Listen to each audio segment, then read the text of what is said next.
Hello everyone. आज के इस वीडियो में हम एक दमदार क्लास कवर करने वाले हैं conjunction and clauses. Total 8 parts of speech होते हैं: noun, pronoun, adjective, adverb, verb, preposition, conjunction और इंटरजेक्शन। जिसमें नाउन, प्रोनाउन, एडजेक्टिव तो आप बहुत बार पढ़ चुके होते हो। एडवर्ब थोड़ा परेशान करता है, वर्ब आपको पता होता है। प्रीपोजिशन एक बार आप समझ लो, in, into, upon, at, for, from, तो वो आप पकड़ने लगते हो कि ये प्रीपोजिशन है। इंटरजेक्शन का इतना काम नहीं होता। बच गया कंजंक्शन, जो बहुत परेशान करता है। ये इतना अच्छा टॉपिक है कि अगर आपको ये टॉपिक समझ में आ जाए, कंजंक्शन क्लियर हो जाए, क्लॉजेस क्लियर हो जाए, तो फिर इंग्लिश में कुछ बचता ही नहीं है। ठीक है, क्योंकि जो कुछ भी होकर जाएगा इंग्लिश में वो इसी टॉपिक से होकर जाएगा। मतलब ये पीक है बिल्कुल। कंजंक्शन आपने समझ लिया, कंजंक्शन और क्लॉजेस समझ लिया, तो फिर इंग्लिश में कुछ बच नहीं जाता। आप इंग्लिश का पोस्टमार्टम कर सकते हो जब भी आप कोई स्ट्रक्चर पढ़ रहे होगे, तो आप इतना विश्वास कर सकते हो इस टॉपिक के ऊपर और इन कॉन्सेप्ट्स के ऊपर। तो इससे पहले कि ये क्लास में आगे बढ़ाऊँ, मैं आपसे ये रिक्वेस्ट करूँगा कि प्लीज़, अगर आपने मेरी नॉन फाइनाइट वर्ब की और प्रीपोजिशन वाली क्लास नहीं देखी है, तो सबसे पहले बेसिक इंग्लिश ग्रामर में जाइए। प्लेलिस्ट में नॉन फाइनाइट वर्ब की एक क्लास है, जो क्लास है उसको कवर कीजिए। और इसके अलावा प्रीपोजिशन की इन स्पाइट और डिस्पाइट, इन स्पाइट ऑफ और डिस्पाइट, इनको कवर कर लीजिए। और फिर इस क्लास में आइए, फिर इस क्लास को कवर कीजिए और फिर सिंथेसिस की क्लास कवर कीजिए। ठीक है, चलिए। तो ये जो टॉपिक है जो आज मैं आपको पढ़ाने वाला हूँ, एकेडमिक्स लेवल पे कंजंक्शन इतना टच नहीं किया जाता है और इतने अच्छे से नहीं पढ़ाया जाता है। मोस्ट ऑफ द स्कूल्स में क्या होता है कि ये 4-5 पार्ट ऑफ स्पीच में ही सब कुछ खत्म हो जाता है। इसको कोई इतना अच्छा नहीं समझाता है। इसके अलावा मैं ये भी कह रहा हूँ कि जब आज आप ये क्लास पूरी खत्म करोगे तो पूरे यूट्यूब पे पढ़ लेना जाके कंजंक्शन। कहीं भी आपको एकेडमिक्स लेवल की बात कर रहा हूँ, मैं किसी हायर स्टडीज़ की बात नहीं कर रहा हूँ। एकेडमिक्स लेवल पे आपको इससे बेस्ट नहीं मिल पाएगा, इससे बेहतर आपको कंजंक्शन नहीं मिल पाएगा। चलिए, तो आज की क्लास स्टार्ट करते हैं। पीडीएफ आपको टेलीग्राम चैनल पे मिल जाएगा। टेलीग्राम चैनल है dean sir academy.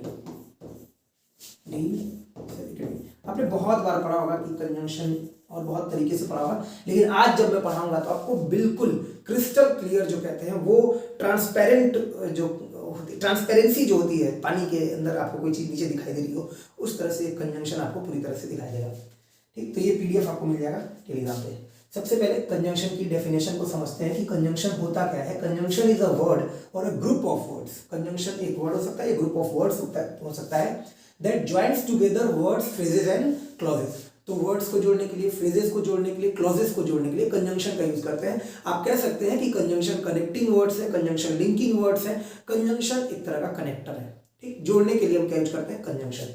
And now with this 3 examples, in examples के थ्रू ये जो भी दिए गए हैं हम इनको जस्टिफाई करेंगे, जो बात हमने बोली है। Nishu and Binu are good friends, तो मैं कहूँ तो यहाँ पे एंड जो है वो कंजंक्शन है और किसको जोड़ रहा है, निशु एक नाउन है और बीनू एक नाउन है। तो दो वर्ड को जोड़ने के लिए हमने क्या यूज कर दिया, कंजंक्शन एंड यूज कर दिया। She usually studies in the library और एट अ कैफे, तो एक इन द लाइब्रेरी यूज किया और एट अ कैफे यूज किया। तो ये और जो यूज किया है मैंने, ये भी क्या है हमारा कंजंक्शन। किसको जोड़ा, फ्रेज को, इन द लाइब्रेरी और एट अ कैफे, ये दोनों क्या है, फ्रेज है। फ्रेज क्या होते हैं, एक तरह से देखा जाए तो ग्रुप ऑफ वर्ड्स होते हैं। फ्रेज भी क्या होता है, ग्रुप ऑफ वर्ड्स होते हैं जिसमें फाइनाइट वर्ब नहीं होता। देखिए पहले एक टर्म बोल दिया, फाइनाइट वर्ब नहीं होता। ये बात कब समझ में आएगी, जब आपने नॉन फाइनाइट वर्ब पढ़ रखी होगी। तो प्लीज आपसे मैं रिक्वेस्ट कर रहा हूँ, इस क्लास का कोई मतलब नहीं है अगर आपको नॉन फाइनाइट वर्ब नहीं पता है और वो प्रिपरेशन वाला जो कॉन्सेप्ट कह रहा हूँ। तो इन द लाइब्रेरी और एट अ कैफे, ये क्या है, फ्रेजेस है। फ्रेजेस क्या होते हैं, ग्रुप ऑफ वर्ड्स जिनकी अपनी कोई मीनिंग नहीं होती और उसमें फाइनाइट वर्ब नहीं होता है। जिनकी अपनी कोई मीनिंग नहीं होती है और उसमें फाइनाइट वर्ब नहीं होता है, तो फ्रेजेस हैं। नाउ सबसे इंपॉर्टेंट जिसके बारे में आज हम पूरी क्लास करने वाले हैं वो है क्लॉज और conjunction. Amit could not take any photos, Amit कोई फोटोज नहीं ले सका because he forgot to take his cameras, क्योंकि वो कैमराज अपना भूल गया था। तो बिकॉज क्या है, कंजंक्शन है। और अब की बार कंजंक्शन किसको जोड़ रहा है, दो क्लॉजेस को जोड़ रहा है। Amit could not take any photos, ये एक क्लॉज है। He forgot to take his camera, ये एक क्लॉज है। क्लॉज में क्या होगा, अपना सब्जेक्ट होगा, ध्यान से देखिएगा, और अपना फाइनाइट वर्ब होगा। क्या होगा, अपना सब्जेक्ट और अपना फाइनाइट वर्ब। अपना सब्जेक्ट होगा और अपना फाइनाइट वर्ब होगा, और बिकॉज कंजंक्शन हो गया। तो ये 3 एग्जांपल्स के थ्रू आप ये समझ गए कि कंजंक्शन क्या होते हैं और कंजंक्शन किन किन चीजों को जोड़ते हैं। इवन 2 लेटर्स को जोड़ना हो ना, ए और B are the letter, A and B are the letters of English alphabet. तो इंग्लिश अल्फाबेट में ए और बी 2 लेटर्स है, are 2 letters of English alphabet. A और बी को भी मैंने किससे जोड़ा, एंड से जोड़ा। तो ये कंजंक्शन जो है फ्रेजेस को, क्लॉजेस को और वर्ड्स को जोड़ने के काम करते हैं। वर्ड्स और फ्रेजेस में इतनी दिक्कत नहीं है, समझने वाली बात है कि कंजंक्शन क्लॉजेस को भी जोड़ते हैं, और क्लॉजेस क्या होते हैं वो भी आगे के क्लास में आपको समझ में आ जाएगा, आज ही की क्लास में। बट अभी आपको समझा दिया कि अपना सब्जेक्ट और अपना फाइनाइट वर्ब। अब अपना फाइनाइट वर्ब क्या होता है, इसको पढ़ने के लिए प्लीज प्लेलिस्ट में जाइए, बेसिक इंग्लिश ग्रामर में नॉन फाइनाइट वर्ब की क्लास कवर कीजिए, ताकि आपको ये क्लियर हो कि फाइनाइट वर्ब और नॉन फाइनाइट वर्ब क्या होते हैं। और बिल्कुल दिल थाम कर बैठे रहिएगा, चुपचाप सुनते रहिएगा आज की इस क्लास को, बहुत ही आसान और बहुत ही अच्छे तरीके से। चलिए अब एक एग्जांपल मैंने ये लिखा हुआ है, although she was tired she went to work. Again मैं कहूंगा कि कंजंक्शन क्या करता है, वर्ड्स को, फ्रेजेस को और क्लॉजेस को जोड़ता है। तो मुझे क्लियर दिख रहा है कि सी यहाँ पे सब्जेक्ट है, वॉज टायर्ड में वॉज फाइनाइट वर्ब है, क्योंकि टायर्ड तो एडजेक्टिव हो जाएगा। अगेन शी यहाँ पे सब्जेक्ट है, और वेंट टू वर्क में वेंट यहाँ पे फाइनाइट वर्ब है, टू वर्क यहाँ पे नॉन फाइनाइट वर्ब होगा। अब यही आपको समझना होगा कि नॉन फाइनाइट वर्ब क्या होता है, तो पहले से पता होना चाहिए। तो बट भी कंजंक्शन है और ऑल्दो भी कंजंक्शन है। दो क्लॉजेज है यहाँ पे, ये हमारी C1 है और ये हमारी C2 है। तो क्लॉज 1 और क्लॉज 2, दो क्लॉजेस को जोड़ने के लिए तो हमें एक ही कंजंक्शन चाहिए होगा। तो दो कंजंक्शन कैसे हो गया, ऑल्दो भी कंजंक्शन बट भी कंजंक्शन। तो ये सेंटेंस रॉन्ग है, आपको मैं समझाना चाह रहा हूं कि दो क्लॉजेस के साथ दो कंजंक्शन नहीं, एक ही कंजंक्शन होगा जो उसको जोड़ेगा। ऑलरेडी मैंने ऑल्दो लगा रखा है तो बट को लगाने की जरूरत नहीं है, या तो ऑल्दो लगाइए या तो बट लगाइए, क्योंकि पहले से ही ऑल्दो लगा हुआ है, तो बट को हटा दीजिए। तो although she was tired but she went to work, अब सही हो जाएगा। तो ये समझ में आ गया कि कंजंक्शन किनको जोड़ता है। अगर दो क्लॉजेज है, स्पेशली हमें क्लॉजेज समझना है आज की क्लास में, कि जो क्लॉजेज हैं उनको जोड़ने के लिए कंजंक्शन होता है। ऐसा नहीं है कि दो क्लॉज है तो दो कंजंक्शन, ये बात क्लियर होनी चाहिए कि जितनी क्लॉज होंगी, एक से ज्यादा ही क्लॉज होंगी तभी कंजंक्शन का यूज होगा। अगर एक ही क्लॉज होगी तो कंजंक्शन होगा ही नहीं, ये बात समझ में आ रही है। अगर एक ही क्लॉज होगी तो कंजंक्शन नहीं होगा। तो दो क्लॉज एक कंजंक्शन, तीन क्लॉज दो कंजंक्शन, समझ आ गई। तो ये चीज थोड़ा समझिएगा। अब आते हैं टाइप्स ऑफ कंजंक्शन में। ये अभी हमने थोड़ा सा आपको कंजंक्शन का तरीका बताया कि कंजंक्शन क्या होता है। धीरे धीरे आपको और भी सारी चीजें समझ में आनी शुरू हो जाएंगी। टाइप्स ऑफ कंजंक्शन में अगर बात की जाए तो सिर्फ दो प्रकार के कंजंक्शन कहे जाते हैं। कई जगह बुक्स में आपको तीन प्रकार के दिखेंगे, कोऑर्डिनेटिंग कंजंक्शन, सबऑर्डिनेटिंग कंजंक्शन और कोरिलेटिव कंजंक्शन। बट उसको भी मैंने स्पेस दिया है, अभी थोड़ा सा आगे बताऊंगा। दो टाइप्स के ही कंजंक्शन होते हैं, कोऑर्डिनेटिंग कंजंक्शन और सबऑर्डिनेटिंग कंजंक्शन, जो आपके सामने मैंने लिख रखा है। अब आपको थोड़ा सा समझाते हुए चलता हूं कि कोऑर्डिनेटिंग कंजंक्शंस क्या होते हैं और सबऑर्डिनेटिंग कंजंक्शंस क्या होते हैं। तो सबसे पहले समझते हैं कोऑर्डिनेटिंग कंजंक्शन के बारे में, ठीक है। सबसे पहले समझते हैं कोऑर्डिनेटिंग कंजंक्शन के बारे में। आइए, कोऑर्डिनेटिंग कंजंक्शन, अगर कोऑर्डिनेटिंग कंजंक्शंस की बात की जाए तो आपको पता होना चाहिए एक निमोनिक होता है किसी चीज को याद करने का ट्रिक या तरीका। जैसे आप केमिस्ट्री में जब आप पीरियोडिक टेबल याद करते हो तो वहाँ पे P ब्लॉक, F ब्लॉक, तो उसमें जितने भी एलिमेंट्स होते हैं उनको आप एक ट्रिक के थ्रू याद करते हो, वो भी एक निमोनिक है। तो एक निमोनिक का जो आपको ध्यान रखना है वो है फैनबॉयज। क्या है? फैनबॉयज। बड़े आसानी से मिल जाएगा, जिसमें आपके पास है फॉर, एंड, नॉर, और, बट, यट और सो। ये क्या है? एक तरह का निमोनिक है, और ये सारे कोऑर्डिनेटिंग कंजंक्शन है। इसके अलावा जितने भी आपको मिलेंगे लगभग वो सबऑर्डिनेटिंग कंजंक्शन होंगे। तो बात समझ आएगी, कंजंक्शन कितने तरह के होते हैं? दो तरह के होते हैं, कोऑर्डिनेटिंग कंजंक्शन और सबऑर्डिनेटिंग कंजंक्शन। ये आपको बता दिया, हालांकि इतना डीप की जरूरत नहीं है, बट यहाँ पे आपको बता देता हूँ कि ये कोऑर्डिनेटिंग कंजंक्शन चार तरह के होते हैं। एक होता है क्यूमुलेटिव कंजंक्शन, फिर होता है एडवर्सेटिव कंजंक्शन, फिर होता है अल्टरनेटिव कंजंक्शन, और फिर होता है इलेटिव कंजंक्शन। तो जो क्यूमुलेटिव होता है उसमें एंड आता है, एडवर्स कंडीशन दिखाने के लिए, विपरीत चीजें दिखाने के लिए बट और एट, जब विरोध दिखाना हो तो बट और येट। अल्टरनेट ऑप्शन दिखाना हो, या तो ये तो और फिर नॉर। और इलेटिव है ना, इन्फरेंस दिखाने के लिए सो और फॉर। तो आप देखिए, ये आपके कोऑर्डिनेटिंग कंजंक्शंस हो गए, और मैं समझ सकता हूं कि आप ये बात पूरी तरह से समझ चुके होंगे कि कंजंक्शन क्या होते हैं, कंजंक्शंस कैसे जोड़ रहे थे अभी वर्ड्स को, फ्रेजेस को, क्लॉजेस को। हमें जो आज की क्लास में ध्यान रखना है वो क्लॉजेस को ध्यान रखना है कि क्लॉजेस को कैसे जोड़ा जा रहा है। अब उसके आगे हमने पढ़ा कि टाइप्स ऑफ कंजंक्शन में दो तरह के होते हैं, कोऑर्डिनेटिंग कंजंक्शन और सबऑर्डिनेटिंग कंजंक्शन। कोऑर्डिनेटिंग कंजंक्शंस की बात की जाए तो फैन बॉयज, ये निमोनिक है, हमें हमेशा ध्यान रहेगा, फॉर एंड नॉर बट और यट सो, ये बार बार बोल लीजिएगा। ये जरूरी नहीं कि आपको ध्यान हो कि ये क्यूमुलेटिव, एडवर्सेटिव, अल्टरनेटिव और रिलेटिव है, ये इतना इंपॉर्टेंट नहीं है किसी भी लेवल पे, है ना। आप अगर ये समझते हो कि ये कोऑर्डिनेटिंग कंजंक्शन तो इतना बहुत है, ठीक। अब आइए थोड़ा सा इसके एग्जाम्पल देखते हैं, कुछ एग्जाम्पल्स देखकर इनको समझते हैं। अगर एग्जाम्पल्स की बात की जाए तो एक एक एग्जाम्पल्स मैं ले रहा हूँ, पहले एंड वाला ले लेता हूँ। तो एंड वाले के लिए मैं लिख सकता हूँ एक example, they bought food and I supplied the drink. वो लोग खाना लेकर आए और मैंने ड्रिंक सप्लाई किया। एक बार मैं देख लूँ कि आपको कैमरे में दिखाई दे रहा है, नहीं दिख रहा है, ठीक है। They bought the food and I supplied the drink.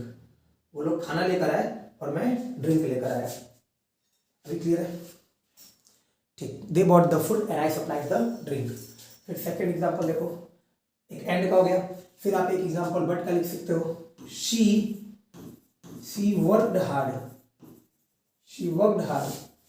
But she could not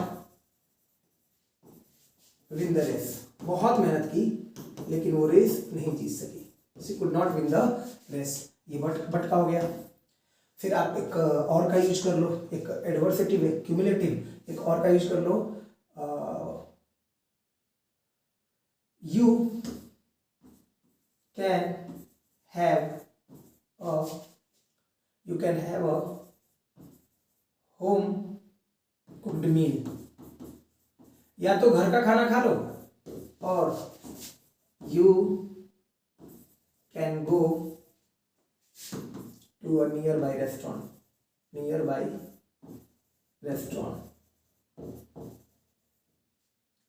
और एक एग्जांपल आपके पास, he was ill so he went to a doctor. एक डॉक्टर के पास गया हूँ, यद्दा भी लगा सकते हो, कोई दिक्कत नहीं है। सो ये चार एग्जाम्पल्स के थ्रू आपको मैंने ये बता दिया कि ये देखो चारों एग्जाम्पल में कंजंक्शन मैंने लगाया है, क्लॉजेज हैं और सारे कोऑर्डिनेटिंग कंजंक्शंस है। कैसे आपने पहचान लिया, मैं आपके सामने ये चार सेंटेंसेस रख रहा हूँ और कैसे आप पहचानोगे कि कोऑर्डिनेटिंग कंजंक्शन है। तो आप कहोगे सर मुझे पता है फैन वॉइस कोऑर्डिनेटिंग कंजंक्शन होते हैं, फॉर एंड नॉर और बट येट सो, ठीक है। तो आपने यहाँ पे एंड कंजंक्शन लगाया है तो ये कोऑर्डिनेटिंग कंजंक्शन है, बट लगाया तो कोऑर्डिनेटिंग कंजंक्शन है, और यहाँ लगाया तो कोऑर्डिनेटिंग, और सो लगाया तो कोऑर्डिनेटिंग कंजंक्शन है। लेकिन क्या ये कोऑर्डिनेटिंग कंजंक्शंस क्लॉजेस को जोड़ रहे हैं, ये बात मुझे आप कैसे श्योर करोगे। तो आप कहोगे सर ये भी बड़ा आसान सा काम है कि ये जोड़ रहा है कि नहीं जोड़ रहा है। देखिए इसको समझने के लिए हमें समझना है, दे अपना सब्जेक्ट है और बॉट अपना फाइनाइट वर्ब है। तो एक क्लॉज ये हो गई, दे बॉट फूड। आई अपना सब्जेक्ट है और सप्लाइड अपना फाइनाइट वर्ब है, तो एक क्लॉज ये हो गई। दो क्लॉजेस को जोड़ने के लिए ये मैंने कंजंक्शन यूज किया हुआ है, तो ये पक्का कंजंक्शन क्लॉजेस को जोड़ रहा है। ये बहुत ध्यान रखना है कि कंजंक्शन क्लॉजेस को जोड़ रहा है कि नहीं। शी अपना सब्जेक्ट है और वर्कड हार्ड अपना फाइनाइट वर्ब है।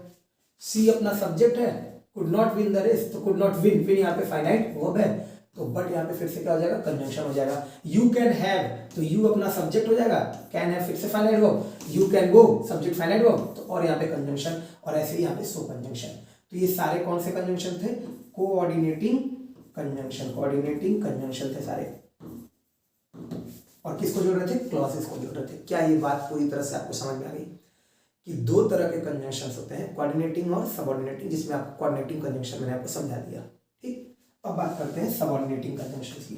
चलो अगर सबऑर्डिनेटिंग कंजंक्शंस की बात करें, ठीक है, अगर सबऑर्डिनेटिंग कंजंक्शन की बात करें तो ये भी कुछ टाइप्स के होते हैं, लेकिन इसमें इतना नहीं कि आप ये सारे बांटो। इसमें भी होता है conjunction of comparison, conjunction of contrast, conjunction of purpose, conjunction of position, ये सब बहुत होते हैं, बट इसमें मैं ऐसे ही लिख दे रहा हूं सबऑर्डिनेटिंग कंजंक्शंस। सबऑर्डिनेटिंग कंजंक्शंस देखो, इफ है, अनलेस है, अनटिल है, बिफोर है, आफ्टर है, एज है, सिंस है, THAN नहीं, देन है, एज है, सिंस है, देन है, लेस्ट है, बिकॉज है, ऑल्दो है, ऑलमोस्ट जो आप सारे कंजंक्शन देखोगे लगभग इसमें आ जाएंगे। और दो वर्ड वाले भी जो कंजंक्शन होते हैं जैसे कि प्रोवाइडेड दैट है, provided that, so that, as soon as, compound conjunction कह जाएंगे, as soon as long as, when है, वाइल है, WH फैमिली कह लो इनको कह लो। तो ये जो भी कंजंक्शन होंगे ये क्या हो जाएंगे, सबऑर्डिनेटिंग कंजंक्शन। तो अब आपको दूसरा टाइप भी पता चल गया कंजंक्शन का कि सबऑर्डिनेटिंग कंजंक्शन क्या होते हैं। If, unless, until, before, after, as, since, then, lest, that, नहीं लिखा क्या मैंने, then, that, lest, because, although, provided that, so that, as soon as long as, when, while, WH family, ये आपके क्या करेंगे, कंजंक्शन का काम करेंगे। और ये सबऑर्डिनेटिंग कंजंक्शन होते हैं। तो एक कोऑर्डिनेटिंग कंजंक्शन हो गया और एक सबऑर्डिनेटिंग कंजंक्शन हो गया। अगेन इनसे भी क्लॉजेज ही जोड़ सकते हैं। तो क्लॉजेज जोड़ने के लिए कैसे एग्जांपल देख लेते हैं कुछ सबऑर्डिनेटिंग कंजंक्शन से। चलो ध्यान से समझिएगा इस चीज को, बहुत गजब की क्लास है, आगे बहुत काम आएगी अगर आप सिंथेसिस पढ़ना चाहते हो या कुछ भी और जो स्ट्रक्चर्स इंग्लिश की समझना चाहते हो। तो if he apologizes, he will be forgiven। अगर वो माफी मांगेगा तो उसको माफ कर दिया जाएगा। If he apologizes, he will be forgiven। अब आपको एक बात बताता हूं, जब मैंने कोऑर्डिनेटिंग कंजंक्शंस यूज किए तो आप देखो इन कोऑर्डिनेटिंग कंजंक्शन से मैंने सेंटेंस नहीं स्टार्ट किए। जब मैंने कोऑर्डिनेटिंग कंजंक्शंस यूज किए तो मैंने कहीं भी कोऑर्डिनेटिंग कंजंक्शन से सेंटेंस को स्टार्ट नहीं किया। जितनी भी जगह थे कोऑर्डिनेटिंग कंजंक्शन ये सब बीच में आए थे। तो ये बात हमेशा ध्यान रखिएगा कि कोऑर्डिनेटिंग कंजंक्शन से कभी भी आप सेंटेंस को स्टार्ट नहीं कर सकते हो, लेकिन सबऑर्डिनेटिंग कंजंक्शंस में ये आपको फायदा है कि आप सबऑर्डिनेटिंग कंजंक्शन से स्टार्ट कर भी सकते हो और नहीं भी कर सकते हो। तो एक बहुत कॉमन सा डिफरेंस ये हो गया कि आप सबऑर्डिनेटिंग कंजंक्शन से सेंटेंस को स्टार्ट कर पाओगे और इसमें सेंटेंस को स्टार्ट नहीं कर पाओगे। कोऑर्डिनेटिंग कंजंक्शन हमेशा बीच में ही यूज होंगे। तो अभी आपके सामने जो पहला एग्जांपल लिखा है वो लिखा है if he apologises he will be forgiven. एक हो गया। दूसरा देखो सेकेंड एग्जांपल, पहला तो ये हो गया। सेकेंड एग्जांपल, अनलेस ही अपोलोजाइजेस, जब तक वो माफी नहीं मांगेगा, he will not be forgiven, जब तक वो माफी नहीं मांगेगा तब तक उसको माफ नहीं किया जाएगा। आपको ध्यान रखना है कि अनलेस का मतलब होता है if dot dot not. Unless में छिपा होता है नॉट, तो अनलेस वाली क्लॉज में कभी नॉट नहीं लगाते हैं। ये आपके सिंटेक्स में आपको पूछा जाएगा कभी एरर में। तो अनलेस ही अपोलोजाइजेस का मतलब हो गया इफ ही डज नॉट अपोलोजाइजेस, अगर वो माफी नहीं मांगेगा। अनलेस ही अपोलोजाइजेस में लिखना पड़ेगा इफ ही डज नॉट अपोलोजाइजेस, ये इसका मीनिंग इसमें छिपा हुआ है। अनलेस ही अपोलोजाइजेस, जब तक वो माफी नहीं मांगेगा उसको माफ नहीं किया जाएगा। ये इफ के साथ हो गया। बिकॉज के साथ लिखना है तो ही did not come, he did not come because he was ill, वो नहीं आया क्योंकि वो बीमार था। तो आपने because के साथ लिख दिया। when के साथ लिख लो when I get home। अब देखो कंजंक्शन से मैं यूज कर भी ले रहा हूं और नहीं भी कर रहा हूं, ये दोनों चीजें हो सकती हैं सबऑर्डिनेट कंजंक्शन से। when I get home I will call you, मैं तुमको कॉल करूंगा। तो ये चार एग्जांपल्स मैंने ऐसे लिख दिया। एक लेस्ट का लिख लो, लेस्ट का walk carefully, walk carefully लेस्ट you should fall. और लेस्ट के साथ हमेशा क्या लगाना, शुड लगाना। कहीं ऐसा ना हो कि गिर जाओ, लेस्ट के साथ हमेशा शुड लगाना। तो इन पांचों ही सेंटेंसेस में आप देखोगे कि जो मैंने कंजंक्शन यूज किए हैं ये सबऑर्डिनेटिंग कंजंक्शन। मैं आपको कहूं बेटा मुझे समझाओ कि ये कौन से कंजंक्शन, तो आप कहोगे सर सबऑर्डिनेटिंग कंजंक्शन है। कैसे पता चला? क्योंकि हमको पता है फैन वॉइस कोऑर्डिनेटिंग है तो सबऑर्डिनेटिंग है। दूसरा, हम इनसे स्टार्ट कर भी सकते हैं और नहीं भी कर सकते हैं। तीसरी बात ये है कि क्या यहाँ पे ये क्लॉजेस को जोड़ रहे हैं कि नहीं जोड़ रहे हैं, ये बताओ मुझे। तो सर जोड़ रहे हैं, कैसे पता चला? इफ ही अपोलोजाइजेस, सर ही अपना सब्जेक्ट है। एक मिनट आ जाता हूं मैं वापस इसी पे। सर ही आपका सब्जेक्ट हो गया, अपोलोजाइजेस फाइनाइट वर्ब हो गया, ही आपका सब्जेक्ट हो गया और will be forgiven finite verb हो गया। तो जब दो एक क्लॉज ये हो गई और एक क्लॉज ये हो गई तो इफ क्या हो गया हमारा कंजंक्शन। और कौन सा conjunction? Subordinating conjunction. Sir finite verb क्या होती है, तो वापस से फिर बोलूंगा नॉन फाइनाइट वाली क्लास कर लो। अनलेस ही अपोलोजाइजेस अगेन एक clause, he will not be forgiven. अब मैं थोड़ा ऐसे बोलूंगा, तो इन दोनों को जोड़ने के लिए जो अनलेस लगा है क्या हो गया, conjunction. He did not come, अपने आप में एक क्लॉज। ही वाज इल, अपने आप में एक क्लॉज, तो बिकॉज क्या हो गया, कंजंक्शन हो गया। व्हेन आई गेट होम, तो अगेन आई गेट होम एक clause, I will call you एक क्लॉज, और व्हेन क्या हो गया, कंजंक्शन हो गया। वॉक केयरफुली एक क्लॉज, यू शुड फॉल एक क्लॉज, तो लेस्ट क्या हो गया, कंजंक्शन हो गया। और ये सारे कौन से कंजंक्शन थे, सबऑर्डिनेटिंग कंजंक्शन। तो अभी तक जो मैंने आपको इतनी देर पढ़ाया, अभी खत्म नहीं हुई क्लास है ना, अभी आज आपको बहुत समझ में आया। तो जो ये बताया आपको इतने देर तक क्लास में, आपको ये समझ में आ गया कि कंजंक्शन क्या होता है। कंजंक्शन वर्ड्स को जोड़ते हैं, फ्रेजेस को जोड़ते हैं, क्लॉजेस को जोड़ते हैं। यूजुअली जो है कंजंक्शन आपको क्लॉजेस को जोड़ते हुए नजर आएंगे। कंजंक्शन कनेक्टिंग वर्ड्स होते हैं, ज्वाइनिंग वर्ड्स होते हैं। दो तरह के होते हैं, कोऑर्डिनेटिंग कंजंक्शन और सबऑर्डिनेटिंग कंजंक्शन।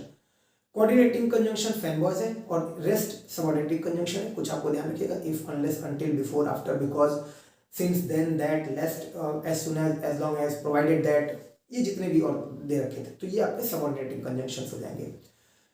अब समझना ये है कि क्या जरूरत पड़ती है कोऑर्डिनेटिंग कंजंक्शन से जोड़ने की और क्या जरूरत पड़ती है सबऑर्डिनेटिंग कंजंक्शन से जोड़ने की। क्या फर्क पड़ेगा अगर मैं कोऑर्डिनेटिंग कंजंक्शन की बात करूं और क्या फर्क पड़ेगा जब मैं सबऑर्डिनेटिंग कंजंक्शन की बात करूं, यही आपको समझना है। ठीक, एक बात, इसको समझने के लिए हम आगे चलते हैं क्लॉजेज में।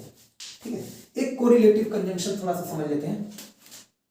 जो कोरिलेटिव कंजंक्शन होते हैं, they are used in pair to join two independent clauses और two equal ranks of structures. दो इक्वल रैंक्स के स्ट्रक्चर जो होते हैं उनको जोड़ने के लिए यूज किया जाता है। जो भी दो बराबर की पेयर वाली चीजें होती हैं, एक्चुअल में देखो, ये तो एक मैंने डिफरेंट एग्जांपल दे दिया है, बाकी ये समझ लो, आइदर के साथ और का प्रयोग, नॉट ओनली के साथ बट ऑल्सो का प्रयोग, और नीदर के साथ। एक मिनट आपको मैं दिखा देता हूं। जो कोरिलेटिव कंजंक्शंस होते हैं, ये दो बराबर स्ट्रक्चर्स को जोड़ते हैं। नीदर के साथ नॉर का प्रयोग, बोथ के साथ एंड का प्रयोग, वेदर के साथ और का प्रयोग। तो जब भी आप देखोगे ये इधर और, neither nor, not only but also और बोथ और एंड, तो इन सब में और, बट, एंड, नॉर, ये सब कोरिलेटिव कंजंक्शन है। तो एक्चुअल में ये कोरिलेटिव कंजंक्शन से ही फॉर्म हुए हैं, बट इनको एक अलग कंजंक्शन बोल दिया गया, कोरिलेटिव कंजंक्शन। कोऑर्डिनेटिंग कंजंक्शन से ही फॉर्म हुए हैं, लेकिन अलग से इनको बोल दिया गया कोरिलेटिव कंजंक्शन, क्योंकि पेयर में यूज किए जाते हैं और हमेशा बराबर रैंक की चीजों को जोड़ते हैं। जैसे अगर मैंने बोला either he could not come, या तो वो नहीं नहीं आ सका, या वो आना नहीं चाहता था। तो देखो ये दो क्लॉजेज हैं, he did not want to एक clause, he could not come एक क्लॉज, और दो क्लॉजेस को जोड़ने के लिए हमने बराबर रैंक वाले स्ट्रक्चर थे, तो जोड़ने के लिए आइदर और का पेयर में यूज किया। तो कोरिलेशन बताने के लिए correlative. Not only did she forget my birthday, न वो केवल मेरा बर्थडे भूली, but she also did not even apologises for forgetting me, बल्कि वो माफी भी मुझसे नहीं मांगी, वो भी भूल गई मुझसे माफी मांगना। नॉट ओनली से जब भी सेंटेंस स्टार्ट करोगे तो हेल्पिंग वर्ब सब्जेक्ट के पहले आएगा और क्वेश्चन मार्क नहीं लगेगा, इसको बोलते हैं इन्वर्जन। ये बोला जाता है इन्वर्जन। जब भी नॉट ओनली से स्टार्ट करना तो ध्यान रखना कि हमें इन्वर्जन लगाना पड़ता है। ये एक कॉन्सेप्ट है एडवर्ब का, जो आगे कभी मिलेगा आपको पढ़ने के लिए। जब एडवर्ब पढ़ोगे तो उसमें आपको मिल जाएगा। Not only did she forget my birthday, न वो केवल मेरा बर्थडे भूली, but she also did not even apologises for forgetting, यहाँ तक कि उसने तो माफी भी नहीं मांगा बर्थडे भूलने के लिए। तो नॉट ओनली बट ऑल्सो का प्रयोग। ऐसे ही नॉट ओनली बट ऑल्सो में ही एक और चीज दिखाता हूं आपको। द रूम वॉज, जो मैं बात कर रहा हूं, the room was not only cold but also damp. तो अगर आपकी बात देखो तो मैंने इस बार नॉट ओनली और बट ऑल्सो का प्रयोग, कोल्ड, कोल्ड में क्या है एडजेक्टिव, और डैम्प, और डैम्प भी क्या है एडजेक्टिव। तो मैंने दो एडजेक्टिव्स को जोड़ने के लिए मैंने नॉट ओनली और बट ऑल्सो का प्रयोग किया है। तो कोरिलेटिव कंजंक्शंस हमेशा पेयर में यूज होते हैं। Not only, but also, either और, नीदर नॉर, बोथ, एंड और वेदर और। ये जो नो सूनर देन आपको दिखा दिया, ये भी एक तरह का कह सकते हो कि पेयर में ही यूज किया जाने वाला कंजंक्शन है, तो इसलिए यहाँ पे दिखा दिया है। ये भी ध्यान रखना कि नो सूनर के साथ जब सेंटेंस स्टार्ट होगा तो हेल्पिंग वर्ब सब्जेक्ट के पहले आएगा। अगेन यहाँ भी इन्वर्जन लगेगा, और इसका मतलब क्या होगा, इसका मतलब हुआ ज्यों ही उसने ये बात बोली, नो सूनर डिड से इट, तो इसके साथ हमेशा THAN देन वाला कंजंक्शन लगाना, THAN। नो सूनर डिड सी से इट, जो ही उसने ये बात बोली, यहाँ पे THEN लगा के आपको गलत कर देगा, यहाँ पे THEN होगा। देन सी बर्स्ट इनटू टीयर्स, वो रो पड़ी, फूट फूट कर रो पड़ी। बर्स्ट इनटू टीयर्स मतलब फूट फूट कर रो पड़ना। तो अब तक जो पूरी बातें हैं एक बार फिर मैं समराइज कर रहा हूँ बार बार इस चीज को कि कंजंक्शन क्या होता है, कंजंक्शन के टाइप्स, कोऑर्डिनेटिंग और सबऑर्डिनेटिंग। सर कुछ बुक्स में कोरिलेटिव कंजंक्शन भी दिया हुआ है, थर्ड टाइप्स, तो आप मान लेना कि ये थर्ड टाइप्स है, बट एक्चुअल में दो ही होते हैं। कोरिलेटिव कंजंक्शन वो कोऑर्डिनेटिंग कंजंक्शन से ही फॉर्म होते हैं जो फ्रेंड बॉयज है, ठीक। कंजंक्शंस वर्ड फ्रेजेस क्लॉजेस को जोड़ते हैं, यूजुअली ये क्लॉजेस को जोड़ते हैं और इनको कनेक्टर्स या फिर ज्वाइनिंग वर्ड्स कहा जाता है। अब कोऑर्डिनेटिंग कंजंक्शन से जब जोड़ते हैं तब क्या फर्क पड़ता है और सबऑर्डिनेटिंग कंजंक्शन से जोड़ते हैं तब क्या फर्क पड़ता है, ये हम आज की क्लास में इसको आगे बढ़ाएंगे, अपनी इस क्लास को और तब समझेंगे। तो अब आते हैं क्लॉज की तरफ, जो समझना है हमें कि क्लॉज क्या होता है। A group of word, clause is a group of words that contains a finite verb. जो अभी तक बार बार मैं बोल रहा हूं, जितनी बार मैंने क्लॉज मेंशन किया मैंने कहा ये क्या है, फाइनाइट वर्ब। तो clause is a group of word that contains a finite verb and a subject of its own, और उसका खुद का सब्जेक्ट होता है। It can be a part of sentence और अ सेंटेंस बाय इटसेल्फ, या तो ये सेंटेंस का पार्ट होगा या खुद सेंटेंस होगा। यूजुअली ये सेंटेंस का पार्ट होता है, क्योंकि जब खुद सेंटेंस होगा तो उसको क्लॉज नहीं बोला जाएगा, उसको सेंटेंस बोला जाएगा। क्लॉज को हिंदी में उपवाक्य कहा जाता है, यानी कि वाक्य के अंदर जब वाक्य होगा तो वही क्लॉज होगा। ध्यान से समझिएगा, मैंने कहा I play cricket, I play cricket, इसमें वाक्य के अंदर वाक्य नहीं है, इसमें कोई कंजंक्शन यूज ही नहीं है। आई सब्जेक्ट है, प्ले वर्ब है, क्रिकेट आपका प्ले का ऑब्जेक्ट नाउन है। I play cricket and my brother my brother pledge hockey. I play cricket and my brother pledge hockey, मैं क्रिकेट खेलता हूं और मेरा भाई हॉकी खेलता है। अब की बार दो क्लॉजेज हो गई, वाक्य के अंदर दो वाक्य हैं, I play cricket and my brother pledge hockey, तो अब की बार मैंने कंजंक्शन एंड लगा दिया, कोऑर्डिनेटिंग कंजंक्शन है और दो बराबर चीजों को जोड़ दिया, ठीक। तो क्लॉजेस जो होती हैं ग्रुप ऑफ वर्ड्स होती हैं जिसमें अपना फाइनाइट वर्ब होता है। फाइनाइट वर्ब बहुत ध्यान से समझना है, और अपना सब्जेक्ट होता है। It can be a part of sentence और अ सेंटेंस बाय इटसेल्फ, लेकिन इस बात को ध्यान रखिएगा ज्यादातर ही सेंटेंस का पार्ट ही होता है, क्योंकि अगर अकेले सेंटेंस को क्लॉज बोलोगे तो क्लॉज होएगा ही नहीं, वो सेंटेंस ही कहा जाएगा। हालांकि आपको दिख जाएगा कि क्लॉज बोला जा रहा है कई जगह पे। अब कुछ एग्जांपल्स के थ्रू समझते हैं और सारी चीजें, जैसे वी आर प्लेइंग क्रिकेट, हम क्रिकेट खेल रहे हैं। देखिएगा ऐसे, वी आर प्लेइंग क्रिकेट, इसमें वी सब्जेक्ट है, आर प्लेइंग ये जो मेन वर्ब है ना, यही फाइनाइट वर्ब है। मेन वर्ब क्या है, फाइनाइट वर्ब है। तो क्या इसमें कोई कंजंक्शन है, नहीं। क्या ये क्लॉज है, देखिए कहने के लिए कह सकते हैं क्लॉज है, बट अपने आप में एक सेंटेंस है, और क्लॉज को आप सेंटेंस मत कहिए, सेंटेंस ही कहिए, तो ये अपने आप में एक सेंटेंस है।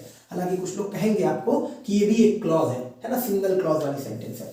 द पेशेंट हैड डाइड, ये बहुत बार आपने पढ़ा होगा, डॉक्टर के आने से पहले मरीज मर चुका था। द पेशेंट आपका सब्जेक्ट है, हैड डाइड आपका मेन वर्ब है, बिफोर आपका कंजंक्शन है, द डॉक्टर अगेन आपका सब्जेक्ट है, और केम आपका फाइनाइट वर्ब है। यानी कि मेन वर्ब क्या है हमारी, फाइनाइट वर्ब होती है। ये भी समझ लीजिएगा एक और बात, मेन वर्ब क्या होती है, फाइनाइट वर्ब। तो एक क्लॉज ये हो गई, एक क्लॉज ये हो गई, तो बिफोर क्या हो गया हमारा, conjunction.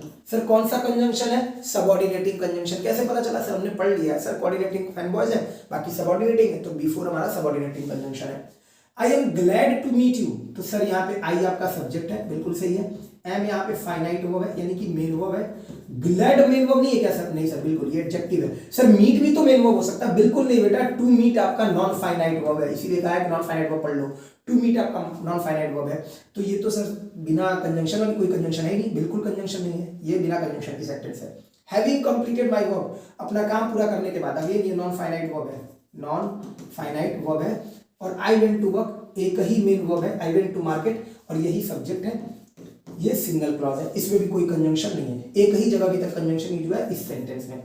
I saw him playing cricket, I saw ये मेन वर्ब है, यानी कि फाइनाइट वर्ब है, अपना सब्जेक्ट है, प्लेइंग नॉन फाइनाइट वर्ब है, तो सर इसमें भी कोई कंजंक्शन नहीं है। दे वर हैप्पी एंड एक्साइटेड, वे लोग खुश थे और एक्साइटेड थे, एंड कंजंक्शन है, लेकिन ये क्लॉज नहीं जोड़ रहा है, यहाँ पे क्लॉजेस को नहीं जोड़ रहा है, ये ध्यान रखना है। एंड कंजंक्शन है, किसको जोड़ रहा है, दो एडजेक्टिव्स को, ज्वाइनिंग टू एडजेक्टिव्स, दो एडजेक्टिव्स को जोड़ रहा है, हैप्पी और एक्साइटेड को। तो इन 5 सेंटेंसेस के थ्रू मैंने आपको ये बताया, सबसे पहले तो क्लॉज बता दिया कि ग्रुप ऑफ वर्ड्स होता है और अपना फाइनाइट वर्ब होता है, अपना सब्जेक्ट होता है, पार्ट ऑफ सेंटेंस और सेंटेंस कुछ भी हो सकता है। यूजुअली ये पार्ट ऑफ सेंटेंस ही होना चाहिए, तभी वो वाक्य की उपवाक्य यानी कि क्लॉज की परिभाषा सही हो पाएगी। बट कहा जाता है तो आप मान सकते हैं कि ये सेंटेंस को भी क्लॉज ही कहा जाएगा, सिंपल सेंटेंस, सिंपल क्लॉज। तो यहाँ 5 सेंटेंसेस लिखे, इन 5 में से 2 ही जगह कंजंक्शन यूज किए, एक सेकंड वाले वाक्य में कंजंक्शन यूज किया और एक फिफ्थ वाले वाक्य में कंजंक्शन यूज किया। लेकिन सिर्फ एक ही जगह ऐसा हुआ जहां ये क्लॉजेस को जोड़ रहा है, यहाँ पे तो ये एडजेक्टिव को जोड़ रहा था, और ये आपके क्लॉजेस और सिंपल सेंटेंस थे, मतलब एक क्लॉज वाले सेंटेंस थे, एक जगह 2 क्लॉजेस थी और बाकी सब जगह एक क्लॉज थी। ठीक, चलो आगे देखो, क्यों ये बताया मैंने आपको, आगे बताता हूँ। अगर टाइप्स ऑफ क्लॉजेस की बात की जाए, अब क्लॉजेस भी तो 2 तरह की होंगी, क्लॉजेस के भी तो टाइप्स होंगे, तो टाइप्स ऑफ क्लॉजेस में अगर आए तो 2 तरह की क्लॉजेस होती है। मैं बार बार इसको समराइज करता रहूंगा कि बच्चा परेशान ना हो, ऐसा ना हो उसे लगे सर अब ऊपर से जा रहा है। ठीक, बहुत इत्मीनान से इसको सुनिएगा, बहुत गजब का टॉपिक है। कंजंक्शन पहले आपको बताया, कंजंक्शन क्या होता है, कंजंक्शन के टाइप्स बता दिए, कोऑर्डिनेटिंग कंजंक्शन और सबऑर्डिनेटिंग कंजंक्शन। आपको जोड़ना बता दिया कि कंजंक्शन जो है वर्ड्स को जोड़ रहा है, फ्रेजेस को जोड़ रहा है और क्लॉजेस को जोड़ रहा है। इंपॉर्टेंट क्या है, क्लॉजेस को जोड़ रहा है, इसको समझ गए, सब समझ गए।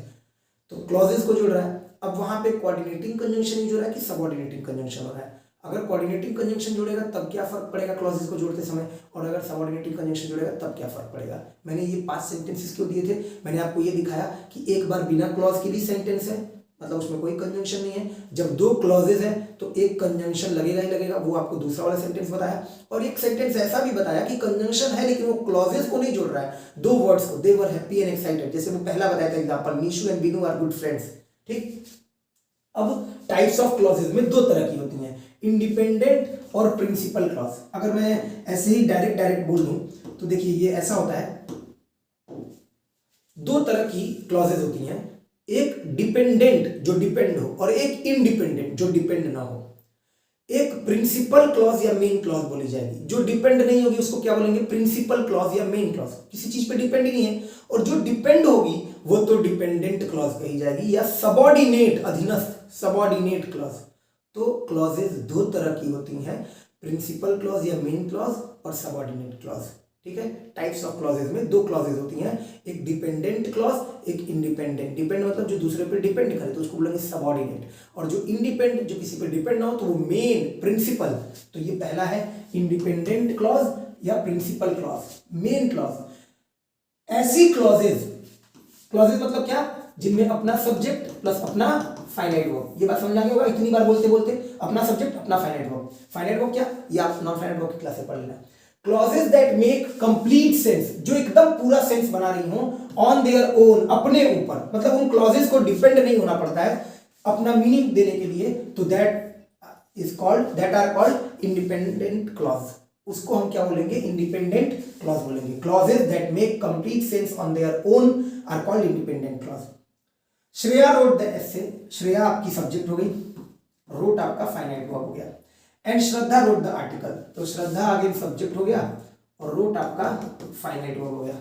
तो श्रेया और ये रोट फाइनाइट वर्ब, श्रद्धा सब्जेक्ट और अपना। अगर मैं ध्यान से देखूं तो क्या ये दोनों एक दूसरे के ऊपर डिपेंड है, बिल्कुल नहीं। अगर मैं ये कहूं श्रेया ने एसे लिखा, वाक्य पूरा है, श्रद्धा ने आर्टिकल लिखा, वाक्य पूरा है, दोनों को जोड़ना था, एंड कंजंक्शन लगा दिया, तो ये एंड कंजंक्शन है। मैं कहूं टाइप्स ऑफ कंजंक्शन, तो आप कहोगे सर कोऑर्डिनेटिंग कंजंक्शन है सर।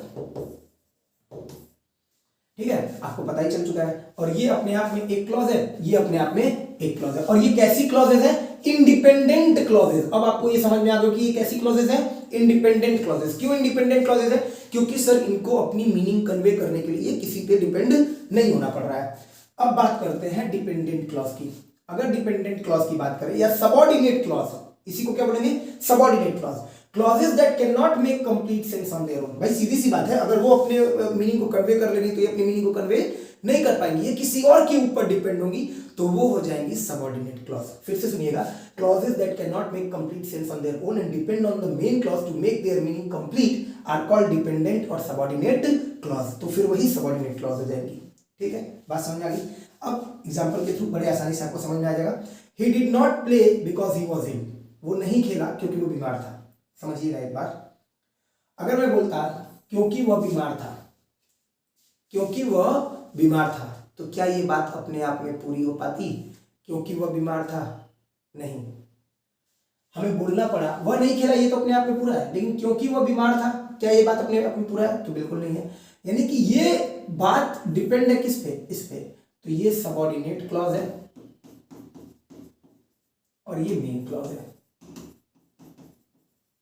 समझिएगा, ये सबऑर्डिनेट क्लॉज है और ये मेन क्लॉज है। बिकॉज कैसा कंजंक्शन है, सबऑर्डिनेट कंजंक्शन है, ध्यान से सुनिएगा, बिकॉज कैसा कंजंक्शन है, सबऑर्डिनेट कंजंक्शन है। मैंने फिर कहा क्लॉजेस दो तरह की होती हैं, डिपेंडेंट क्लॉजेस और इंडिपेंडेंट क्लॉजेस। डिपेंडेंट मतलब जो डिपेंड हो अपनी मीनिंग बताने के लिए, यानी कि सबऑर्डिनेट क्लॉजेस, और जो इंडिपेंडेंट हो यानी कि वो मेन क्लॉजेस हैं, प्रिंसिपल क्लॉजेस है। क्लॉजेस दो तरह की होती हैं। क्लॉजेस का मतलब क्या होता है, अपना सब्जेक्ट अपना फाइनाइट वर्ब, समझ में आ गया, ठीक।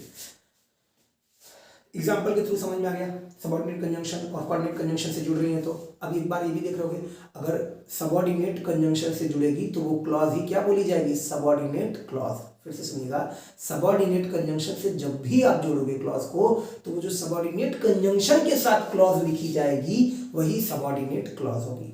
बस 5 मिनट और दीजिएगा धैर्य के साथ, पूरी क्लास आपको बहुत ही एक ऐसे लेवल पर लेकर चली जाएगी। अब ये पीक है, अब यहाँ से जो बचा हुआ खेल है वो कुछ बचा नहीं है, ये खत्म कर देगा आपको पूरी तरह से। आई मीन आपके दिमाग में वो सारी चीजें क्लियर कर देगा जो अभी तक आपने पढ़ी थी। अब ये आखिरी का जो बचा हुआ है खाली पार्ट, ठीक। एक बार फिर बता दूं, समराइज करते हुए फिर से, कंजंक्शन आपको समझ में आ गया कि कंजंक्शन क्या होता है, कंजंक्शन के टाइप समझ में आ गए, कोऑर्डिनेटिंग कंजंक्शन और सबऑर्डिनेटिंग कंजंक्शन। कई जगह बुक्स में आपको 3 मिलेंगे, कोरिलेटिव कंजंक्शन, बट एक्चुअल में वो किसके पार्ट होते हैं, कोऑर्डिनेटिंग कंजंक्शन के ही पार्ट होते हैं, बट पेयर में यूज किया जाता है हमेशा, आइदर और, नाइदर और, nor, not only but also, whether के साथ और, बोथ के साथ एंड का प्रयोग, ठीक है। तो कोऑर्डिनेटिंग कंजंक्शन में फैन बॉयज होते हैं, सबऑर्डिनेटिंग कंजंक्शन में if, unless, until, before, after, then, lest, ये जितने भी कंजंक्शन है ये हो जाएंगे।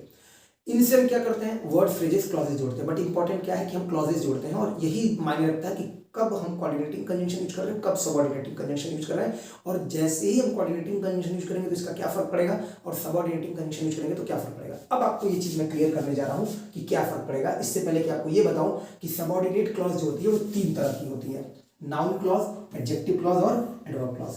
तो इसको बताने से पहले आपको ये बता दूं, थोड़ा सा एक पिक्चर क्लियर करता हूं। देखिए कि अगर ये जो कंजंक्शन है, ये 2 टाइप के मैंने बता दिए, एक कोऑर्डिनेटिंग कंजंक्शन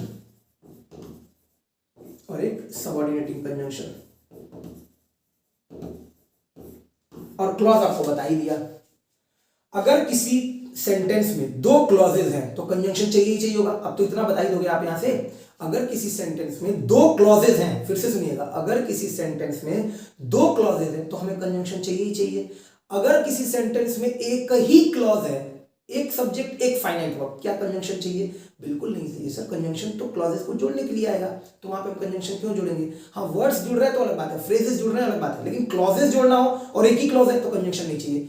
तो जब बिना कंजंक्शन वाली क्लॉज होगी, जब बिना कंजंक्शन वाली क्लॉज होगी, है ना, एक बार क्लॉज होगी विदाउट कंजंक्शन, विदाउट कंजंक्शन, और एक बार क्लॉज होगी विद कंजंक्शन। ये बात क्लियर है, दिख रहा है आपको वहां से, एक बार क्लॉज होगी विदाउट कंजंक्शन, बहुत क्लियर है, और एक बार क्लॉज होगी विद कंजंक्शन। अगर विदाउट कंजंक्शन है, क्लॉज विदाउट कंजंक्शन, उसमें कोई कंजंक्शन नहीं है ना, यानी कि एक ही फाइनाइट वर्ब, सिंगल, ये भी ध्यान रखना है, सिंगल फाइनाइट वर्ब। नहीं तो कोई कह देगा सर उसमें फ्रेजेस तो जोड़ रखा है मैंने, they were happy and excited, conjunction है तो फाइनाइट वर्ब भी एक ही होना चाहिए, ये भी ध्यान रखना है, तो वो सिंपल सेंटेंस बोला जाएगा। बस यहीं पे अब खेल खत्म हो जाएगा। उसको क्या बोला जाएगा, सिंपल सेंटेंस। ध्यान से सुनिएगा, उसको क्या बोला जाएगा, सिंपल सेंटेंस। अब अगर कंजंक्शन जुड़ा हुआ है तो ये देखा जाएगा कि कोऑर्डिनेटिंग से जुड़ रहे हैं कि सबऑर्डिनेटिंग से। अगर कोऑर्डिनेटिंग कंजंक्शन से क्लॉजेस जुड़ेंगी, conjunction with coordinating, sorry, clauses with coordinating conjunction, तो उसको बोलेंगे कंपाउंड सेंटेंस। उसको कौन सा सेंटेंस बोलेंगे, कंपाउंड। और सबऑर्डिनेट वाले को क्या बोलेंगे, कॉम्प्लेक्स। ठीक, प्लीज बेटा, मुझे नहीं पता, मैं जब ये क्लास रिकॉर्ड कर रहा हूँ तो आपको कैसा फील हो रहा होगा, क्योंकि लाइव होता है तो पता चल पा रहा होता है। मैं ये उम्मीद कर रहा हूँ कि आप ये सारी चीज़ें समझ रहोगे। ठीक, अगर नहीं समझ में आ रहा तो क्लास को रोक देना, थोड़ी देर बाद फिर आके पढ़ना, लेकिन समझना तो पड़ेगा ही आपको, इस चीज़ को बहुत ज़रूरी है। क्लॉजेज जो होती हैं वो अगर एक सेंटेंस में है बिना कंजंक्शन के तो वो सिंगल क्लॉज है। अगर सिंगल क्लॉज है तो कोई कंजंक्शन नहीं चाहिए, तो वहाँ पे वो सिंपल सेंटेंस बोला जाता है। यानी कि जब भी मैं बोलता हूँ I am playing cricket, simple sentence, he is singing a song, simple sentence, I am glad to meet you, कोई कंजंक्शन नहीं है तो क्या हो जाएगा, सिंपल सेंटेंस। ठीक है, चलो। लेकिन अगर मैंने कंजंक्शन लगा दिया तो कंजंक्शन दो तरह के होते हैं, कोऑर्डिनेटिंग कंजंक्शन और सबऑर्डिनेटिंग कंजंक्शन। जब कोऑर्डिनेटिंग कंजंक्शन से जुड़ोगे तो क्या हो जाएगा, कंपाउंड सेंटेंस, और अगर सबऑर्डिनेटिंग कंजंक्शन से जुड़ोगे तो क्या हो जाएगा, कॉम्प्लेक्स सेंटेंस। यही आपको आगे काम आएगा। अब जो क्लॉजेज मैंने आपको बताए, ये क्या हो गया भाई, एक मिनट,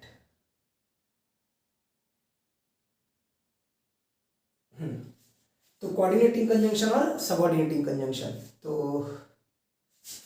अब हम आपको क्लॉजेज बता रहे थे। जो क्लॉजेज है वो दो हैं, एक डिपेंडेंट क्लॉज और एक इंडिपेंडेंट क्लॉज। तो जो डिपेंडेंट क्लॉज है उसी को बोलते हैं सबऑर्डिनेट क्लॉज, और जो इंडिपेंडेंट क्लॉज है उसको बोलते हैं मेन क्लॉज या प्रिंसिपल क्लॉज। तो फिर उसमें भी कोई दिक्कत नहीं है मेन क्लॉज और प्रिंसिपल क्लॉज में। लेकिन ये जो डिपेंडेंट क्लॉज है, यानी कि जो सबऑर्डिनेट क्लॉज है, जो ये सबऑर्डिनेट क्लॉज है, आपको ये ध्यान रखना है कि ये तीन तरह की होती है, नाउन क्लॉज, एडजेक्टिव क्लॉज और एडवर्ब क्लॉज। जो सबऑर्डिनेट क्लॉज है वो तीन तरह की होती है, नाउन क्लॉज, एडजेक्टिव क्लॉज और एडवर्ब क्लॉज। चलो थोड़ा सा और रह गया, और ये इन एग्जांपल्स के थ्रू आपको समझा देता हूँ। ये थोड़ा कम भी समझ में आएगा तो कोई दिक्कत नहीं है, आपको आगे जो सिंथेसिस वाली क्लास है उसमें बहुत अच्छे से सब कुछ क्लियर हो जाएगा। देखो, I don't know you, I don't know Ram, मैं राम को नहीं जानता, मैं तुमको नहीं जानता। तो राम और जो तुम हो ये नाउन और प्रोनाउन है। नाउन और प्रोनाउन की जगह पे अगर कोई शब्द यूज करोगे तो नाउन या प्रोनाउन ही होगा, लेकिन अगर वो क्लॉज फॉर्म में हो जाएगा तो वो नाउन क्लॉज होगा। तो ये बन गया नाउन क्लॉज। कैसे पता चला नाउन क्लॉज है? सर अपना सब्जेक्ट है, अपना फाइनाइट वर्ब है, व्हेन एक सबऑर्डिनेटिंग कंजंक्शन है, ये सबऑर्डिनेटिंग क्लॉज है। सर देखिएगा, अगर कोई बच्चा इस समय तक बैठा होगा इस क्लास में और समझ रहा होगा ये सारी चीजें, तो सुनिए फिर से। मैंने कहा I don't know you, I don't know Ram, मैं तुम्हें नहीं जानता, मैं राम को नहीं जानता। राम नाउन है, यू प्रोनाउन है। नाउन या प्रोनाउन ही यहाँ पे नो के बाद यूज किए जा सकते हैं, लेकिन मैंने तो पूरी क्लॉज यूज कर दी। जब नाउन या प्रोनाउन की जगह पे कोई क्लॉज यूज करी तो वो नाउन क्लॉज बोली जाएगी। क्लॉज का मतलब अपना सब्जेक्ट अपना फाइनाइट वर्ब। सर ही अपना सब्जेक्ट है, विल कम अपना फाइनाइट वर्ब है। सर व्हेन कंजंक्शन है, कौन सा कंजंक्शन? Subordinating conjunction. अगर सबऑर्डिनेटिंग कंजंक्शन है तो ये कौन सी क्लॉज हो गई? सबऑर्डिनेटिंग क्लॉज हो गई। सबऑर्डिनेटिंग क्लॉज कितने तरह की होती है? तीन तरह की होती है, noun clause, adjective clause, adverb clause. तो ये कौन सी क्लॉज हो गई? नाउन क्लॉज हो गई। क्यों? क्योंकि ये नाउन की जगह पे यूज की जाती है। बात समझ में आ गई? What he says is not certain, this is not certain, it is not certain, यानी कि ये प्रोनाउन है, दिस और इट। प्रोनाउन की जगह पे फिर यूज किया तो पक्का नाउन और प्रोनाउन ही यूज हो सकता है ना। अगेन अपना सब्जेक्ट अपना फाइनाइट, तो क्लॉज हो गया। व्हाट कंजंक्शन हो गया, सबऑर्डिनेटिंग कंजंक्शन है, सबऑर्डिनेटिंग क्लॉज हो गया। सबऑर्डिनेटिंग क्लॉज है क्योंकि नाउन की जगह पे हो रहा है, तो ये क्या हो गया? Noun clause. नाउन की जगह पे यूज करोगे तो नाउन क्लॉज, एडजेक्टिव के तौर पे यूज करोगे एडजेक्टिव क्लॉज, एडवर्ब की तरह यूज करोगे एडवर्ब क्लॉज। क्लॉज क्या होगा? अपना सब्जेक्ट अपना फाइनाइट वर्ब। कंजंक्शन देख लो कौन सा है? सब सबऑर्डिनेटिंग कंजंक्शन ही होगा। जितने यहाँ पे कंजंक्शन है सब सबऑर्डिनेटिंग कंजंक्शन है। आई नो द बॉय, कौन सा boy? Who came here last night, किसके बारे में बता रहा है? बॉय के बारे में। बॉय क्या है? नाउन। नाउन के बारे में बताएगा तो क्या हो जाएगा? एडजेक्टिव, क्योंकि क्लॉज फॉर्म में है तो क्या हो जाएगा? Adjective clause. This is the best book that I have ever read, कौन सी book? That I have ever read, किसके बारे में बता रहा है? बुक के बारे में। बुक क्या है? नाउन। नाउन के बारे में बताएगा क्या हो जाएगा? एडजेक्टिव, क्योंकि क्लॉज फॉर्म में अपना सब्जेक्ट अपना फाइनाइट वर्ब, एडजेक्टिव क्लॉज। जब तुम इस किताब को लिखोगे मैं तुम्हारी मदद करूंगा। तो मैं तुम्हारी मदद कब करूंगा? आई शैल हेल्प यू, मैं तुम्हारी मदद कब करूंगा? जब तुम किताब लिखोगे। तो ये जब तुम किताब लिखोगे ये मेरे बारे में बता रहा है? नहीं। तुम्हारे बारे में बता रहा है? नहीं। मदद करने के बारे में बता रहा है, हेल्प के बारे में। मैं तुम्हारी मदद करूंगा, कब करूंगा? जब तुम किताब लिखोगे। तो मदद करना क्या है? वर्ब है। वर्ब के बारे में बताएगा तो क्या हो जाएगा? एडवर्ब हो जाएगा, क्योंकि क्लॉज फॉर्म में है तो ये क्या हो जाएगा? Adverb clause. अपना सब्जेक्ट यू है, अपना फाइनाइट वर्ब राइट है, अपना सब्जेक्ट आई है, अपना फाइनाइट वर्ब हेल्प है। तो दो क्लॉजेज हो गए। दो क्लॉजेज को किससे जुड़ा? कंजंक्शन व्हेन से। व्हेन कैसा कंजंक्शन है? सबऑर्डिनेटिंग कंजंक्शन है। और कौन सी क्लॉज बना रहा है? एडवर्ब क्लॉज बना रहा है। You will get the result if you work hard, अगर तुम मेहनत करोगे तो तुम रिजल्ट पाओगे। तो तुम रिजल्ट पाओगे कब पाओगे? जब तुम मेहनत करोगे। पाना, पाना क्या हो जाएगा? वर्ब। वर्ब के बारे में बताएगा तो क्या हो जाएगा? एडवर्ब, क्योंकि ये क्लॉज फॉर्म में तो क्या हो जाएगा? Adverb clause. अगेन अपना सब्जेक्ट यू है, अपना वर्क हार्ड फाइनाइट वर्ब है, अपना सब्जेक्ट यू है, अपना विल गेट फाइनाइट वर्ब है। तो दो क्लॉजेज हो गई। दो क्लॉजेज को किससे जोड़ा? इफ। इफ क्या हो गया, कंजंक्शन। कौन सा conjunction, subordinating conjunction. Subordinating conjunction है तो सबऑर्डिनेट क्लॉज बनाएगा। सबऑर्डिनेट क्लॉज तीन तरह की होती है, noun clause, adjective clause, adverb clause. क्योंकि ये वर्ब के बारे में बता रही है तो ये हो जाएगी एडवर्ब क्लॉज। ठीक है, थोड़ा सा और 5 मिनट लूंगा आपसे, क्लास तो खत्म हो ही चुकी है, लेकिन जो चीज़ें मैंने आपको बताई हैं वो चीज़ समराइज करने के लिए मुझे थोड़ा सा चाहिए, ताकि आप ये बात क्लियर कर पाओ कि मैंने आपको पढ़ाया क्या है। प्लीज़ भगना मत यहाँ से। अभी एक जो है चीज़ और बताना चाहूँगा, और यहाँ से आपको पूरी चीज़ें मैं क्लियर कर दूंगा कि मैंने आपको पढ़ाया क्या है। ठीक है, देखो सबसे पहले मैंने आपको बताया कंजंक्शन, और कंजंक्शन में मैंने आपको ये बताया कि कंजंक्शन होता क्या है। फिर इसमें दो कंजंक्शन बताए, कोऑर्डिनेटिंग कंजंक्शन और सबऑर्डिनेटिंग कंजंक्शन। कोऑर्डिनेटिंग कंजंक्शन से अगर कोई क्लॉज जुड़ती है ना, तो वो कोऑर्डिनेटिंग क्लॉज कही जाती है, और सबऑर्डिनेटिंग कंजंक्शन से जुड़ेगी तो सबऑर्डिनेटिंग क्लॉज कही जाएगी। जो सबऑर्डिनेटिंग क्लॉज होती है वो तीन तरह की होती है, नाउन क्लॉज, एडजेक्टिव क्लॉज और एडवर्ब क्लॉज। ठीक है, नाउन क्लॉज, एडजेक्टिव क्लॉज और एडवर्ब क्लॉज। तो कोऑर्डिनेटिंग कंजंक्शन और सबऑर्डिनेटिंग कंजंक्शन। क्लॉज क्या होती है, अपना सब्जेक्ट अपना फाइनाइट वर्ब। एक और इंपॉर्टेंट बात कि अगर कोई सेंटेंस बिना कंजंक्शन के है, यानी कि उसमें एक ही फाइनाइट वर्ब है, ध्यान रखिए कंजंक्शन नहीं फाइनाइट वर्ब ध्यान देना है। क्योंकि आप बोल सकते हो he was happy and excited, तो कंजंक्शन तो है बट फाइनाइट वर्ब कितना है, एक ही है, वॉज। तो तब उस सेंटेंस को बोला जाएगा सिंपल सेंटेंस। सिंपल सेंटेंस, यहीं से आपको पता चल जाएगा सिंपल सेंटेंस। एक होता है कंपाउंड सेंटेंस, कभी नाम सुने होंगे, और एक होता है कॉम्प्लेक्स। तो अगर कंजंक्शन है सेंटेंस में क्लॉजेस को जोड़ते हुए, तो या तो वो कंपाउंड बनाएगा या तो कॉम्प्लेक्स। अगर बिना कंजंक्शन की क्लॉज है, बिना कंजंक्शन की क्लॉज है, तो वो सिंपल सेंटेंस। कंजंक्शन वाली क्लॉजेस हैं तो या तो कंपाउंड या तो कॉम्प्लेक्स। कब कंपाउंड होगा, अगर कोऑर्डिनेटिंग क्लॉज है तो वो कंपाउंड हो जाएगा, अगर सबऑर्डिनेटिंग क्लॉज है तो वो कॉम्प्लेक्स हो जाएगा। ठीक, मैं ये उम्मीद करता हूँ कि आपने आज की ये क्लास जो है वो बहुत अच्छे से समझी होगी। अगर आपको ये क्लास नहीं समझ में आई है तो बेटा मैं आपसे रिक्वेस्ट करता हूँ कि प्लीज़ इस क्लास को 2 से 3 बार देखो, लेकिन ये सारे कॉन्सेप्ट समझो अगर आप अपने इंग्लिश के कॉन्सेप्ट्स को क्लियर करना चाहते हो, कंजंक्शन एंड क्लॉज को। ठीक है, आज के लिए इतना ही। नेक्स्ट सेशन में फिर आपको मिलेंगे, तब तक किसी और कॉन्सेप्ट के साथ, किसी और क्लास के साथ। अपना ध्यान रखिएगा। आप सभी को बहुत सारा प्यार, बहुत बहुत धन्यवाद। Thank you, bye bye.